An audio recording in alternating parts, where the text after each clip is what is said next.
ամսի 21-ին ծայրահեղ ծանր վիճակում, հղություն 29 շաբաթական, մահացած բդուղ, տրոմբոֆիլիա, ուրեմն ընկերքի նորից անջատում և անեմիա, աղտոծանր աստիճանի անեմիայով,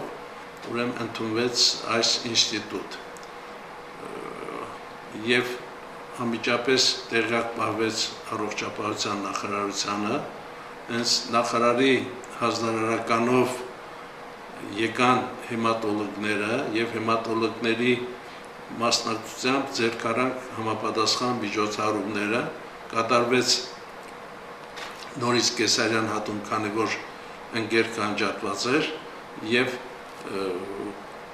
այստեղ առանձնացությունը կայանում էր նրանում, որ մակարդելությունը կնոջ մոտ 0 էր, այրան մակարդելությունը, բայց համապատասխան այնպիսի պրեպարատներ, որոնք նորից պետպատվերի շրջանակներում, այսինքն պետության կողմից տրամադրվեց,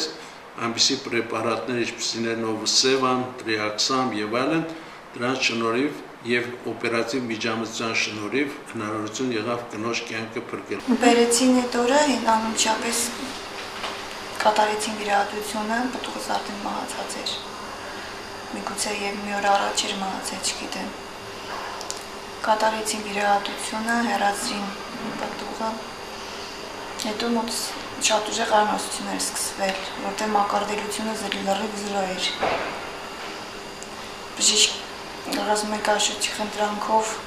նախարարությունը ուղարկել է դեղորայք, որի միջոցով կարողացել են արնոսություն դադարեցնել, փրկել կյանքը։ Շատ շնորհակալ եմ բոլոր